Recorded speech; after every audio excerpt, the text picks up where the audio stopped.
Bueno, aquí vamos. Y es un gusto darle la bienvenida al licenciado Wilfredo Amer Ruiz, integrante de la Asociación Musulmana Estadounidense, analista de temas de Medio Oriente. Señor, gracias por estar con nosotros. Muchas gracias.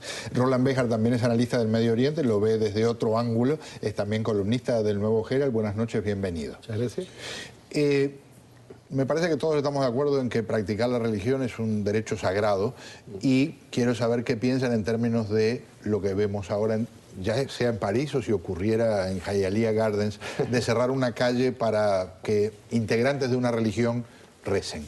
Aquí no debe pasar porque Estados Unidos está tratando el crecimiento exponencial de los musulmanes en su población muy acorde con el crecimiento. Me explico.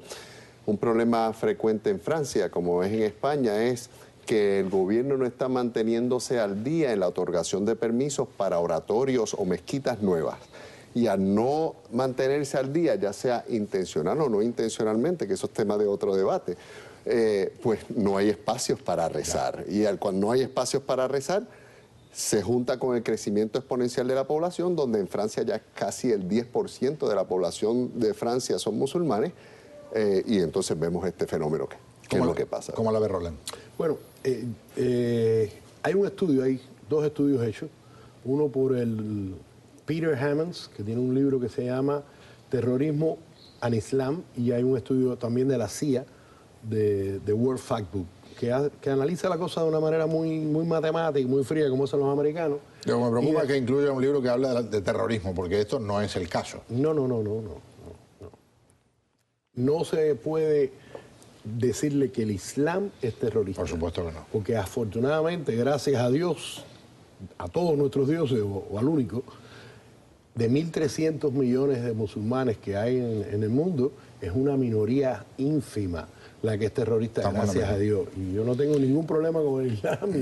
Y yo, cuando yo escribo, siempre escribo de una manera con ese pensamiento. Pero el estudio indica que en la medida que el porcentaje de la población musulmana en cada país aumentan las situaciones locales. Por ejemplo, donde se mantiene alrededor del 1%, como en los Estados Unidos, Australia, China, Italia y Noruega, no hay problema.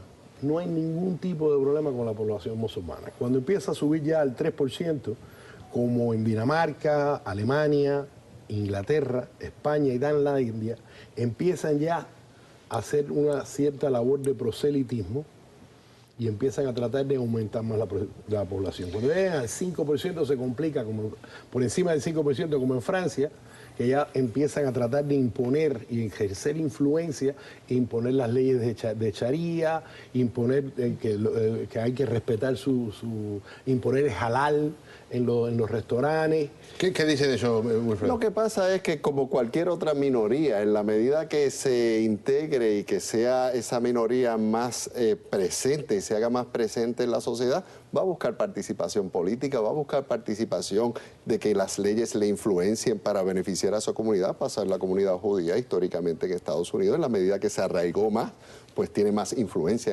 en distintas esferas del gobierno. Otras minorías religiosas o étnicas también lo han logrado en Estados Unidos.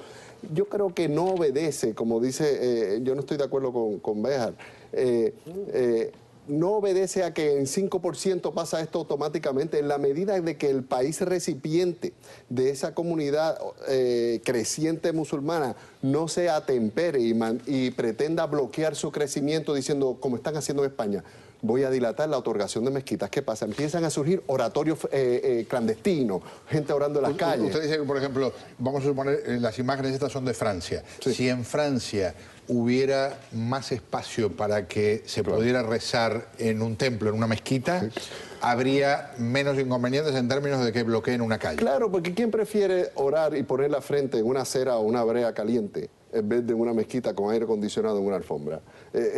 Todo el mundo preferiría estar en un centro de oración. Eso es precisamente existe por la falta de centros de oración, y no necesariamente obedece que ellos no quieran tener su centro de oración, sino a estos problemas que frecuentemente, especialmente en Europa, tienen con permisología o con que gente empieza a protestar, como ha pasado en algunos sitios, muy pocos, gracias a Dios, en Estados Unidos, que se empiezan a objetar al establecimiento de centros islámicos y cosas así. No coincido. Bueno, ¿por qué no? Bueno, no coincido principalmente porque, por ejemplo, a diferencia de los Estados Unidos, donde todavía están por debajo del 1%, hay una integración total de la población musulmana. No hay problema de ningún tipo con la población musulmana. Viven en todo, están en todos los ámbitos de la sociedad y son gente trabajadora y buena y qué sé yo.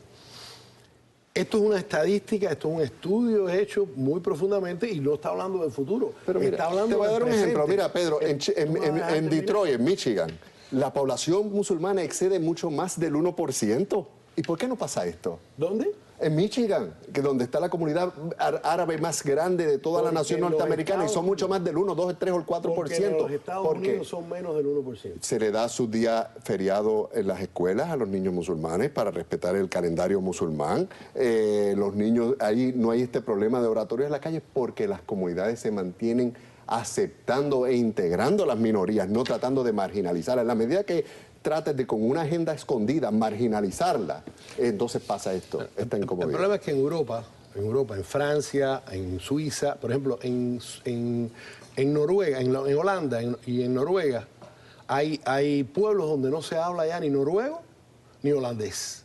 Porque lamentablemente y posiblemente como pedirle a Hialeah que hablen inglés. Sí, sí. En Hialeah no se habla inglés. ¿Por qué? Porque lo que hay hispano, pues donde hay mucho árabe se habla árabe. Esa es la bendición de este país, esa es la bendición de la democracia. No es que la gente está imponiendo el árabe o la gente está imponiendo el idioma, simplemente es un fenómeno demográfico que se da porque en Hialeah la vasta mayoría de las personas lo que hablan es español. Una otra característica es la intolerancia y no permitir que el otro diga lo que quiere decir. ¿No? Claro. Complete su pensamiento. Lo cual Claro. no está bien. Estas son las estadísticas. Si tú llegas, por ejemplo, a Bosnia, donde hay un 40% de musulmanes, o a Chad o al Líbano, tú estás viendo la violencia y los problemas. O sea, hay una relación exactamente proporcional entre el porcentaje de la población del país y los niveles de violencia. Perdona que te interrumpa, pero es que estás diciendo un disparate. En Bosnia hay un alto nivel de violencia porque asesinaron a decenas de miles de musulmanes, los serbios. Ese es el nivel de violencia que hay cuando hubo la guerra en Serbia, que masacraron decenas de miles de musulmanes.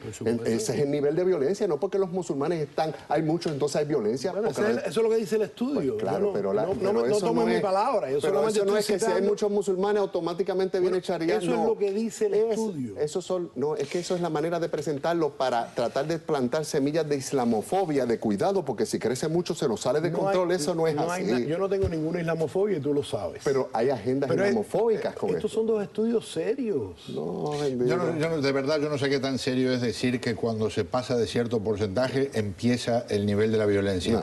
Porque hay lugares donde el extremismo genera una cantidad de problemas internos y es un porcentaje muy pequeño el que practica. Cuando musulmanes viven una ínfima parte, no hubo un ataque terrorista. Aparecieron dos salvajes que llevaron a cabo un ataque terrorista. Pero esa es la excepción y no la regla. ¿Pero cuál es la regla? Porque me está diciendo que... No, la regla es que en la medida en que mayor es el porcentaje en la sociedad, no estoy hablando ni siquiera, y esto lo puedes llevar lo mismo a los países del Medio Oriente, que a los países de Asia, que a los países de Europa.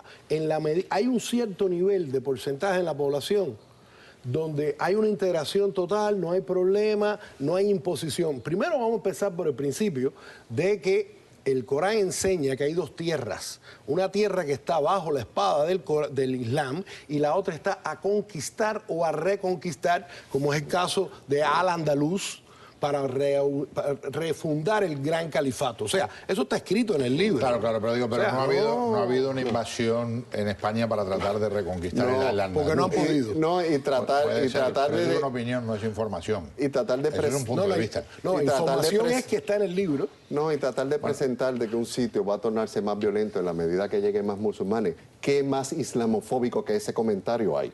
Si hay muchos musulmanes, si pasa de 100%, si pasa de 100%, la historia demuestra que pasa eso. No, es que eso es una aberración. Lo mismo escribían de los judíos, los nazis.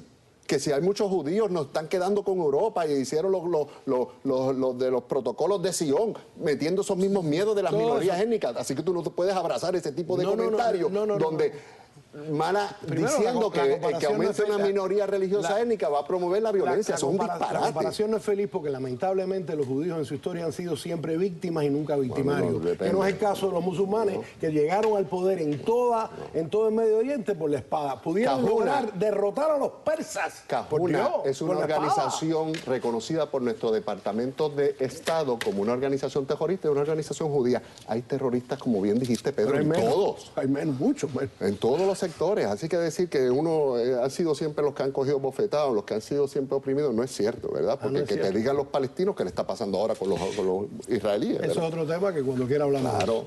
Sí, no es el de esta situación. Un punto que me parece válido dejar sobre la mesa. Hay lugares, por ejemplo, en Israel, donde si una persona pasa manejando un carro en una jornada en la que los ultraortodoxos no están de acuerdo, le tiran piedras al carro. Y es una atrocidad. Claro, pero eso no quiere decir que porque haya aumentado el porcentaje... No, eso te quiere decir que los ortodoxos son irracionales. Bueno, pero lo que quiero decir es que no necesariamente hay una relación de que porque pasó el 3% o el 6%. El otro día nosotros mostramos aquí un documental en Londres en el que había gente diciendo muerte a los policías, pero eran 40 personas las que estaban diciendo eso. Precisamente ese ejemplo que tú acabas de poner afirma mi planteamiento. Cuando hay un grupo de gente extremista, mientras más aumente ese grupo de gente extremista, más poder tiene sobre la sociedad y más atrocidades pueden hacer, sean judíos o sean musulmanes. Pero ese es un punto válido cuando hablamos de aumento de número de extremistas. Yo con la parte con que respetuosamente no estoy de acuerdo es que si aumenta el número de católicos no significa que hay más riesgo de que haya una nueva Inquisición.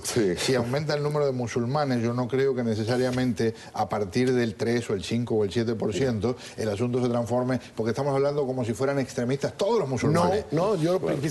Hay personas, hay musulmanes que son terroristas, pero no representan ni siquiera una minoría válida en términos de cómo se mide. Déjame explicar, permíteme explicar, porque quizás yo no me supe explicar en un momentico. En un momentico.